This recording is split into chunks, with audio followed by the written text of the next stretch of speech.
Bueno, harto que conversar con Antonio Orellana, ministra de la Mujer, como le habíamos anunciado, está aquí en vivo y en directo, 20:47 con nosotros. Gracias, ministra. Gracias a ustedes, como siempre. Vamos a ir a otros temas, pero dado que venimos de esa nota, quisiera preguntarle si a usted le parece bien la postura que ha tenido el Partido Comunista de acusar persecución política y decir que esto va a ser como un boomerang, además. Yo la verdad no soy de comentar la interna de otros partidos, pero sí creo que es importante señalar que en el caso de quienes están en cargos de elección popular es muy importante la acción de la justicia. Como ministerio, a través del Servicio Nacional de la Mujer y Equidad de Género, somos querellantes en el 50% de los casos que hay contra alcaldes a propósito de acoso, abuso, discriminación por motivos de género. Y por lo tanto sabemos que las decisiones que se toman en la justicia, en especial respecto a quienes ostentan cargos de elección popular, deben ser respetadas por la institucionalidad. ¿Cuál es la forma correcta de respetar la institucionalidad cuando autoridades electas popularmente como los alcaldes, o pudiera ser un ministro, un parlamentario, en el caso del ministro no por votación popular, pero de igual manera no a través del presidente, cuál debiera ser la actitud que esperaría el gobierno y usted como ministra de una autoridad, alta autoridad pública, cuando es sometido a la acción de la justicia? Mantener una estricta observancia de respeto por la autonomía de la justicia. En ese sentido, de todas formas, yo me permito hacer una reflexión un poco personal a propósito del cargo que ocupo. Recién hoy día, en una audiencia en la región de O'Higgins, se dejó en libertad con medidas precautorias a un sujeto que luego, además de un femicidio frustrado, que quedó sin prisión preventiva, quemó el lugar de trabajo, intentó quemar el lugar de trabajo de su víctima. Y por lo tanto, yo siempre observo las diferencias que existen de tratamiento respecto al riesgo de fuga o al riesgo de reincidencia, como lo vimos también en el caso, hablando de alcalde, con el alcalde Juan Carlos Reinao de Renaico, cuando se trata de casos de violencia de género.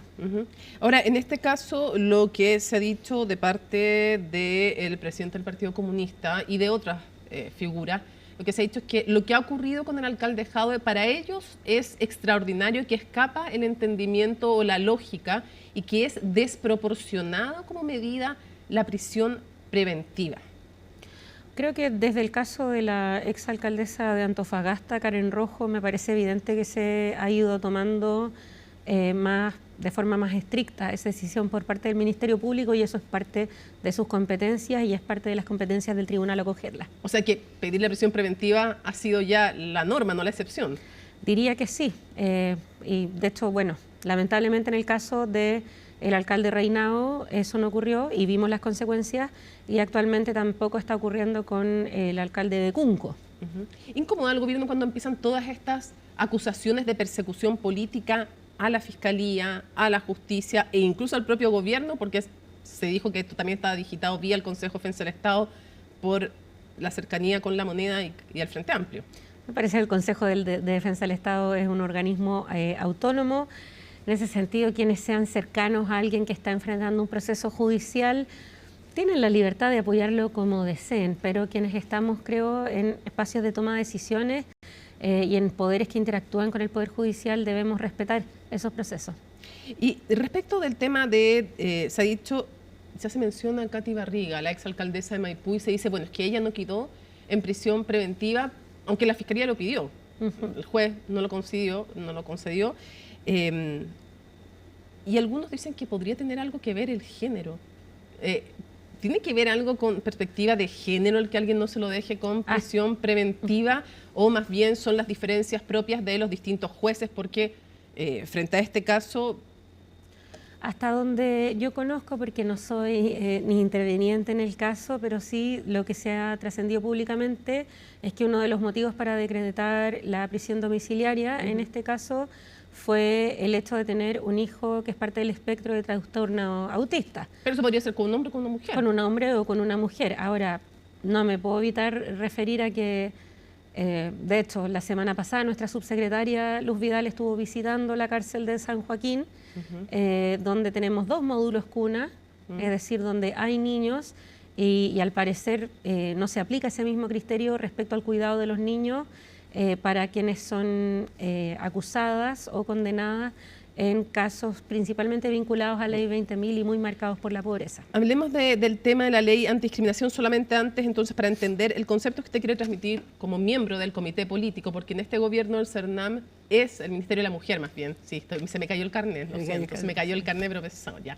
En este gobierno, el Ministerio de la Mujer es parte del comité político, esa es una novedad, por lo tanto, usted es miembro de ese comité político. Entonces, el mensaje usted que como miembro del comité político quisiera transmitir es que espera sobriedad de parte de los partidarios del gobierno frente a los procesos judiciales en que estén envueltos altas autoridades. Por supuesto, y creo que fue lo mismo que se exigió y se cumplió en el caso de, por ejemplo, el caso convenio.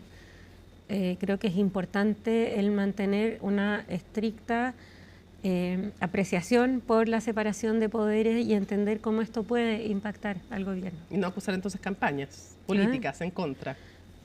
Insisto, ahí en la vida cada quien se cuenta el verso que quiera, pero creo que quienes tenemos cargos públicos tenemos que tener ese cuidado. Quiero llevarla al tema de la ley antidiscriminación, porque una cosa es si lo hubiera rechazado o abstenido personas de la oposición, pero aquí hay votos de la bancada del PPD en abstención y también de la Democracia Cristiana, que no es parte de la coalición de gobierno, es cierto, sí de la coalición electoral municipal, y uno se pregunta si finalmente cómo lo recibe el gobierno, y ellos dan sus razones, dicen que hay problemas de redacción, dicen que no está bien esta normativa, pero en definitiva uno se pregunta si no tiene que ver con la cuenta pública y los anuncios ahí hechos. Bueno, la verdad es que creo que siempre en la discusión política cada tema debe discutirse en su mérito. La ley antidiscriminación es una normativa que fue aprobada transversalmente en su origen. En este caso estaba en su último trámite, en el que se estaba esperando que poder despacharla. Esta es una modernización de la llamada Ley Zamudio, que lo que busca... Me están diciendo... Sí, que se arregle el pelo. Lo siento, ministra, pero era para que se escuche bien, porque si no con el pelo se ve... No, sí, es que tengo mucho pelo. Pero en este sentido era una modernización de la llamada Ley Zamudio, es decir, Ley Antidiscriminación, que lo que buscaba era, por un lado, mejorar cómo se ha implementado esta ley en los casos de discriminación que viven las personas, sobre todo en los casos de ataques de odio, en los cuales hay dificultades en la persecución penal, y por otro lado que buscaba crear una institucionalidad antidiscriminación radicada en la Subsecretaría de Derechos Humanos y que lo que haga precisamente es velar porque el eje de antidiscriminación, de igualdad ante la ley, de cuidar a los grupos de especial protección que se han determinado a partir de la experiencia internacional, pudieran tener un espacio a partir del cual establecer ojo con lo que está pasando en tal lugar, como ocurre muchas veces a través de la opinión pública. Lamentablemente, bueno, en la Cámara de Diputados y Diputadas muchas veces las abstenciones cuentan como rechazo y en este caso el proyecto se fue a comisión mixta como ejecutivo. Esto es una conversación que hemos tenido muchas veces con los ministros Cordero, Elizalde, que además como senador fue emocionante de este proyecto. Vamos a seguir poniendo todos los empeños en el diálogo para que esta normativa pueda dar a la luz, porque además es uno de nuestros principales compromisos con poblaciones y sus organizaciones que son especialmente discriminadas. ¿Tiene lógica que desde el propio oficialismo haya habido abstenciones que finalmente cuentan como rechazo? Bueno, yo lamento mucho en el caso del Partido por la Democracia, porque creo que tienen una historia muy notable desde los años 90, cuando estos temas eran vetados, de haber siempre apoyado medidas afirmativas, sobre todo en el caso de la comunidad LGTBIQ+. ¿Es contradictoria con esa historia y con lo que sostuvieron líderes pasados de esa tienda? Yo creo que habría que preguntarle más bien a quienes han sostenido esos temas al interior de ese partido cuál es su opinión. ¿Pero a usted le parece que está en línea con esa historia? Nosotras vamos a seguir trabajando para que en la comisión mixta estén los votos para modernizar la ley antidiscriminación. Ministra, ley de aborto anunciada después de que usted había dicho, y lo habíamos conversado aquí, le habíamos preguntado, ¿este año va a ser prioridad una ley de aborto sin causales? Y usted había dicho, no, este año no. ¿En qué momento cambió esa prioridad? Bueno, nuestra planificación en este momento es ingresar el proyecto que anunció el presidente en el mes de diciembre, así que me adelanté por un mes en lo que conversamos. Y en ese sentido el anuncio tiene dos pilares. Uno que tiene que ver con el mejorar la aplicación de aquello en lo que la sociedad chilena tiene un amplio consenso, que ya está legislado y que ya lleva 7 años de aplicación, que es la interrupción voluntaria del embarazo en 3 causales, y por otro lado el anuncio del presidente que señala explícitamente que él cree firmemente en que esta es una discusión que nuestro país se merece dar democráticamente. Separemos entonces los dos temas, porque respecto de la ley de aborto sin causales, quisiera que me explicara qué diferencia hay técnicamente entre aborto libre, me imagino, ya eso está claro, pues, o sea, si es sin ningún límite de tiempo, ni causales, ni nada, que es una de las cosas que se habla como idea, y aborto legal, que fue lo que comprometió el presidente de la República. ¿Qué es aborto legal? Aborto legal significa, en el caso de nuestro país, ¿qué es lo que tiene nuestro país? Tiene un delito de aborto en el Código Penal y una excepción a ese delito en el Código Sanitario en las 3 causales, que son inviabilidad fetal, embarazo por violación y riesgo de vida de la madre. Entonces, se han discutido muchas fórmulas y hay muchos modelos en distintos países. En general, el concepto de aborto libre es más bien una consigna que una fórmula legal. Ya, entonces vamos por la fórmula legal de aborto legal. ¿Qué significa? En ese sentido es distinto a lo que en otros momentos se discutió, que es solo despenalizar, es decir, quitar el delito. ¿Por qué? Porque desde la perspectiva de nuestro gobierno, uno de los problemas que existe hoy en nuestra sociedad y de los cuales se habla poco, sabemos que es un tema complejo y por lo tanto abrimos el debate en las cuales hay muchas posiciones, pero creo que no podemos negar que hay una situación de aborto en clandestinidad que está muy vinculada a los recursos que tiene la persona que va a abortar. Y en ese sentido, solo despenalizar, es decir, solamente quitar el delito, no cambia esa situación de desigualdad, porque puede que no se persiga penalmente, lo que efectivamente podría ser un avance en cuanto a la criminalización y otros, pero el componente de resguardo de la salud, de resguardo de la vida y del derecho a la salud como algo que no debe tener distinción respecto al bolsillo, no se ve resguardado. Por eso hablamos, más que de despenalización del aborto, de aborto legal, porque quiere decir que en tanto política pública se permite que eso se practique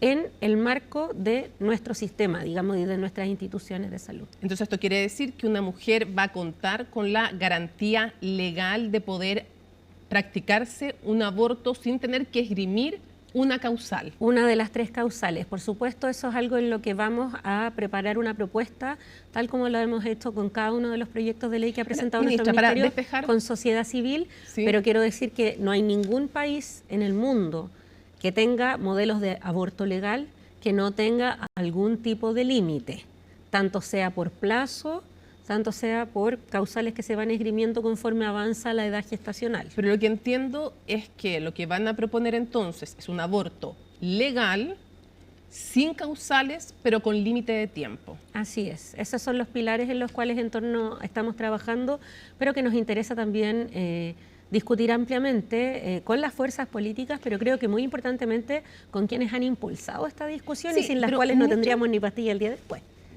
Buen punto, digamos, pero cuando se piensa en plazos, ¿cuál es el rango aproximado que le parece que es razonable discutir? ¿En qué plazos estamos hablando? En la historia de nuestro país se han presentado varios proyectos de ley, imprescindible reconocer a Laura Rodríguez, a María Antonieta Saá, en este aspecto y en general lo que tienen en común todas esas discusiones son las de 14 semanas. ¿Le parece un plazo razonable? A mí me parece que es un plazo razonable, pero es algo que queremos discutir abiertamente porque creo que para poder enfrentar esta discusión necesitamos también tener un consenso entre quienes estamos de acuerdo con una propuesta de legalización y también clarificar cuáles son nuestros disensos. Creo que el disenso, el estar en desacuerdo es parte de la democracia y hay que establecer cuáles son los puntos. Si se legaliza el aborto y no solo se despenaliza, que ya entendimos la diferencia, esto quiere decir que los centros públicos y privados tienen la obligación de practicar abortos sin causales. Eso dependerá de cómo se establezca la regulación. Que hay que recordar que precisamente es por eso que... ¿Pero para el sistema público no sería obligatorio? Porque si no, ¿cómo dónde se cumple la garantía de prestación de Efectivamente, salud? la garantía de la prestación de salud siempre está primeramente en el sistema público. Ahí estaría garantizado. Así es, pero eso siempre tiene distintos modelos. Existen países en los cuales esto está más radicado en la red primaria, cuando es en etapas iniciales de gestación, principalmente porque gracias a los avances científicos como el misoprostol con el uso combinado de mifepristona y una supervisión médica, esto puede ser incluso un mecanismo ambulatorio y por lo tanto no tiene por qué recargar la red asistencial. Hay otros mecanismos que incluyen consejería, como el modelo alemán, ¿cierto? Hay ahí distintos modelos que nos interesa poder estudiar y debatir ampliamente para poder presentar en diciembre. El mínimo es que en el sistema público se pueda realizar, porque si no, ¿dónde podría en el fondo una mujer? La garantía siempre está en el sistema público y en ese sentido cobra relevancia el reglamento que estamos proponiendo para las tres causales. Quiero ir para allá, porque la pregunta es, ¿qué pasaría si en Chile el aborto que ustedes quieren proponer, es decir, el aborto legal, sin causales, pero con un plazo de tiempo, límite, ¿qué pasaría con las clínicas privadas? Lo que ustedes postulan, lo que ustedes piensan proponer, otra cosa lo que vaya a aprobar o no el Parlamento, es que también tengan que realizarse en las clínicas privadas. Bueno, las legislaciones de salud son extensivas, pero desde el año 2017, a partir de la discusión de las tres causales, bueno, nuestro país innovó en una institución jurídica que es la conciencia institucional, es decir, de personas jurídicas y no personas humanas.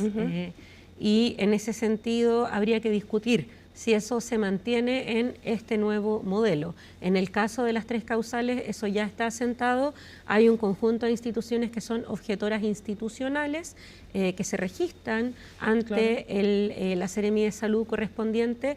Quiero decir que sí, han ido reduciéndose con los años, pero que esa es una figura legal que hoy existe y está vigente en nuestro país. Y que probablemente existiría si el aborto fuera legal sin causales, digamos, o va a terminar esa discusión en el Tribunal Constitucional y probablemente podría pasar lo mismo.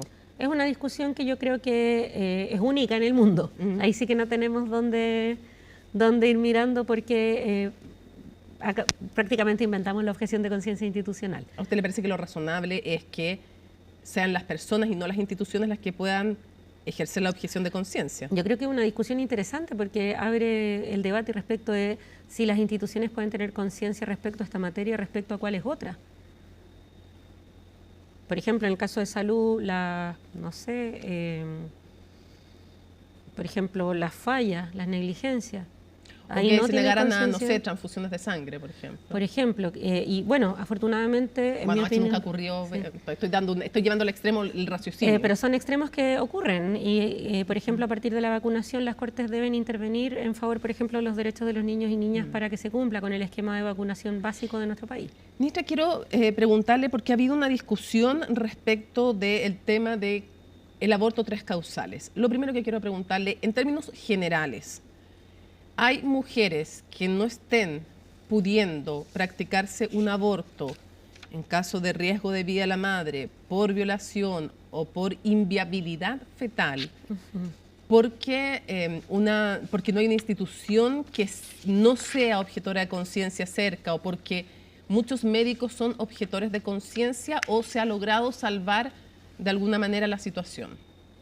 Bueno, yo creo que en primer lugar tenemos una escasez de datos. Tenemos sobre todo los datos del Departamento de Epidemiología e Información en Salud del Ministerio de Salud, el DEIS, un excelente trabajo, como siempre, pero precisamente lo que no podemos saber es cuándo no se logra y por qué. Y es por eso que desde el año 2022, en que junto a la ministra Aguilera lanzamos el manual de fiscalización, que estaba pendiente desde el 2017, se iniciaron procesos de fiscalización en las 16 regiones del país. En algunos casos condujo a sumarios sanitarios a propósito del incumplimiento de la norma. Pero hay sumarios por incumplimiento de... Porque es necesario que tengan a alguien disponible, sobre todo en el sistema público. En particular, los incumplimientos de norma que se han detectado y que han conducido a sumarios tienen que ver con mala praxis en el sentido de cómo se administran los medicamentos para la interrupción voluntaria no la negación del embarazo. Eso es más difícil, pero respecto a los objetores... Sí, hagamos No sé si tiene las cifras, nos puede decir cuántos o qué porcentaje de objetores hay en el sistema privado, que reconociendo que el ser objetor de conciencia para realizar un aborto es perfectamente válido, es legítimo. Es la objeción de conciencia existe como concepto, pero mi pregunta es, ¿qué porcentaje estamos hablando en el sistema privado y en el sistema público? La verdad es que respecto al sistema privado es difícil tener un número exacto, puesto que una de las cosas que buscamos remediar con el reglamento es que es muy difícil saber quién es objetor. ¿Por qué? Porque esta condición, que es un derecho que está consagrado en nuestra Constitución y que se ha ejercido en múltiples ocasiones, yo siempre pongo de ejemplo que Michelle Nach ejerció la objeción de conciencia negándose a disparar contra su pueblo en septiembre de 1973. De hecho, la objeción de conciencia también está consagrada en nuestra ley para que quienes sean descendientes de víctimas de violaciones a los derechos humanos puedan negarse a la conscripción obligatoria. Y si miramos la historia del mundo, la objeción de conciencia nació como un movimiento, de hecho, de objeción a la guerra para evitar el reclutamiento forzoso y fue ¿Qué pasa en los hospitales públicos? Mi pregunta en es los ¿por qué hospitales más públicos tenemos más datos. ¿Qué sabemos? ¿Cuánto hay? Lo que sabemos es que, en primer lugar, hay 5 hospitales públicos en nuestro país en el que el 100% de los obstetras, que son profesionales clave en este procedimiento, son objetores en la causal de violación, el 100%, es decir, que no hay obstetras disponibles para la causal de violación. Están en el Hospital de Santa Cruz de la región de O'Higgins, los hospitales de Cauquenes y Constitución en la región del Maule, el Hospital de Victoria en la región de la Araucanía y el Hospital de Puerto Aysén en la región de Aysén, lo que evidentemente nos pone dificultades porque precisamente hablamos de zonas eminentemente rurales y con brechas ya de inicio. En el pregunta, antes que se nos acabe el tiempo, ustedes plantearon, usted me corrige si no es así, pero entiendo que la idea era vía reglamento, de alguna manera promover la contratación de profesionales que estuvieran dispuestos a realizar estas prestaciones. De nuevo, insisto, me parece que es súper válido si alguien no quiere hacerlo. El punto es cómo se cumple con la ley que hoy día existe para el aborto 3 causales. Pero de nuevo se ha dicho, esto no puede ser vía reglamento porque habría un tratamiento desigual respecto a la libertad de trabajo y todo aquello. Entonces, ¿qué van a hacer? ¿Es legal o no hacerlo vía reglamento o tendrían que hacer una modificación legal? Porque entiendo que lo que ustedes quieren es promover poder contratar gente para suplir estas personas que faltan. Que es lo que se hace en muchos casos respecto a la falta de profesionales para otros procedimientos, cuando faltan especialistas para procedimientos que forman parte del día a día de una institución. ¿Qué es lo que se hace? Se hace una búsqueda específica para asegurar la continuidad de salud. Claro, que dicen sería discriminatorio que porque yo no quiero, en el fondo, hacer abortos, no pueda trabajar en este hospital. Pero también debemos observar la obligación del servicio público de dar continuidad al servicio de salud y en ese sentido lo que buscamos promover con este reglamento que hemos ingresado a la Contraloría General de la República es que ninguna niña o mujer que esté en alguna de las 3 causales consideradas por la ley se quede fuera, ni por falta de conocimiento, porque creo que aquí es importante recalcar que de hecho un organismo autónomo como el Consejo para la Transparencia en marzo del 2022 constató que habían graves problemas de información en la población, en los centros asistenciales, respecto a cuáles son las causales, cuántas semanas tienen, cómo las pueden solicitar, y en segundo lugar que nadie por donde vive, por vivir en una zona rural, quede fuera de su derecho a decidir. Y en ese sentido yo solo quiero recalcar lo crítico que esto resulta en especial para las niñas. ¿Por qué? Y esto lo señalaron todos los especialistas durante la discusión de esta ley. Las niñas son niñas, las niñas no saben reconocer un embarazo. Y además, estamos ya en horario prime, además la mayoría de los embarazos por violación en niñas menores de edad tiene que ver con abuso sexual que es en el entorno cercano, principalmente familiar, y por lo tanto suele ser persistente, constante, y por lo tanto no se puede fijar una fecha probable y se detecta normalmente por la atención primaria a partir de la aparición de otros problemas de salud, porque todo embarazo adolescente es un embarazo de riesgo y por lo tanto para esas niñas las semanas corren. Hemos detectado casos en los que hemos tenido que trasladar a niñas que están al borde de esas causales, 14 años, 13 años, de zonas rurales muy alejadas y debemos trasladarlas a Santiago, lejos de sus familias, para poder practicarles la interrupción. Tenemos casos en que no se informa a niñas de que están dentro de las semanas para poder hacerlo. Y tenemos también casos en los que mujeres pasan por causal de inviabilidad fetal, pueden pasar toda la noche en pabellón esperando que aparezca un profesional no objetor. No, Entonces, digno. Ministra, hay un conflicto de derecho, pero que el Estado debe resolver también buscando la continuidad de la atención. Ya, vamos a ver qué dice Contraloría. Brevemente la reacción a estos 3 puntos que le voy a mencionar. Lo primero, el arzobispo ha dicho que por fin se ha sincerado de qué estamos discutiendo. Básicamente cuando presenta un proyecto de aborto sin causales, el gobierno, que es lo que va a hacer, como usted nos adelanta acá hoy día en CNN Chile. ¿Cómo reacciona usted a lo que ha sido? Dicen que es inhumano, además, ha dicho el arzobispo, que es inhumano el aborto y lo que se está planteando. Y dice, pero bueno, se ha sincerado. Yo me imagino que, haciendo alusión que primero se habló de las 3 causales y ahora se habla de un aborto sin causales. Entonces, yo me imagino que a eso va también el sentido de se ha sincerado de qué estamos discutiendo. ¿Qué le responde usted al arzobispo? ¿Cómo ha visto sus palabras? Inhumano, además. La verdad es que el aborto siempre estuvo en el programa de gobierno y por lo tanto él se ha sincerado, no sé a quién se refiere. Como la modificación del reglamento para una correcta implementación de la ley de 3 causales también estaba en nuestro programa de gobierno. Digo, es un hecho público, se puede googlear y por lo tanto no hay ningún ocultamiento de ese hecho. El mismo presidente lo había adelantado el 8 de marzo de este año cuando señaló que sin duda había que avanzar en ese sentido. Ahora, yo le he señalado, y de hecho la Iglesia Católica, a través de su líder nacional, que es el arzobispo, tiene todo el derecho de opinar en la discusión pública de las formas que les parezca pertinente. Pero creo que es una voz en una discusión que tiene muchas voces y que nuestra obligación es dar curso a todas esas voces.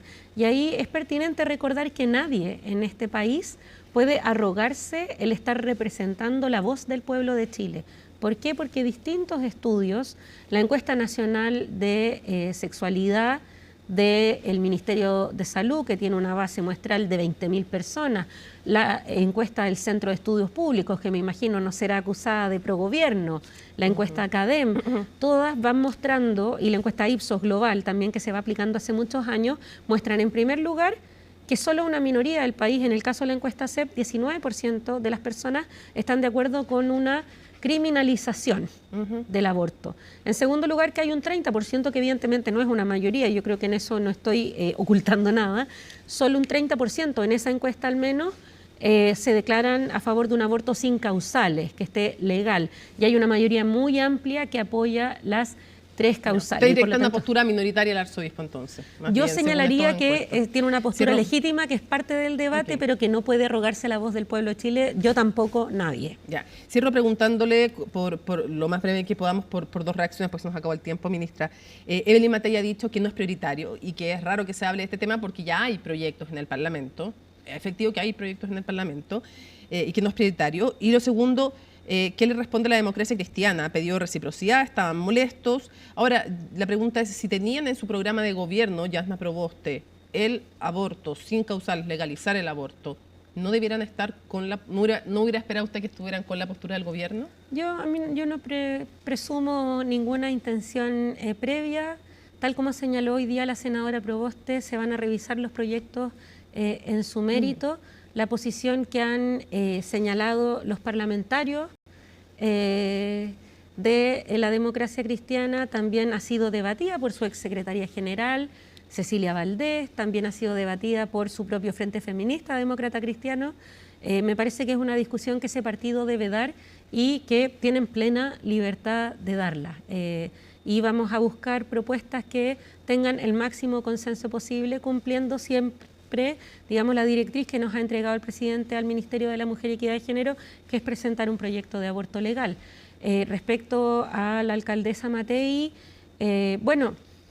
yo hace unos meses nomás, no sé si te acuerdas, pero que yo decía que bueno, que mira que en una de esas terminábamos marchando con la alcaldesa en defensa de las 3 causales cuando se pusieron en riesgo en el segundo proceso constitucional.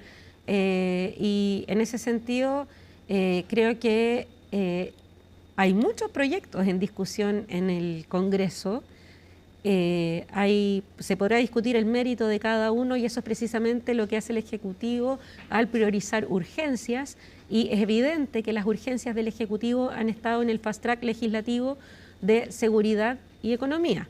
Eso es lo que han señalado todos los ministros y ministras, y por lo tanto señalar que con esto se busca distraer es hacer caso omiso de ese esfuerzo de acuerdo que se ha buscado permanentemente con ambas cámaras, con la presidenta de la Cámara de Diputados, Carol Cariola, y con el presidente del Senado, José García, y que precisamente se está expresando en urgencias. Ahora, si no es prioridad de un sector político, eso no obsta que podamos debatirlo. Y bueno, yo creo que ahí también, lamentablemente, en ese momento, cuando la alcaldesa Matei defendió las 3 causales de su propio sector se vio arrastrado por republicanos. Afortunadamente esa propuesta fue rechazada mayoritariamente y sobre todo por las mujeres el 17 de diciembre, y en ese sentido entiendo que no se repita aquel llamado. Ahora, se va a discutir en su mérito, nosotras no vetamos ninguna discusión, no va a haber una cancelación por posiciones, porque creemos que esta vez, y a diferencia de 1989, cuando el dictador derogó el aborto legal por decreto, a solicitud de Jaime Guzmán y del almirante Merino, que habíamos tenido vigente en nuestro país desde 1931, esta vez va a haber una discusión democrática con todas las garantías que ello conlleva.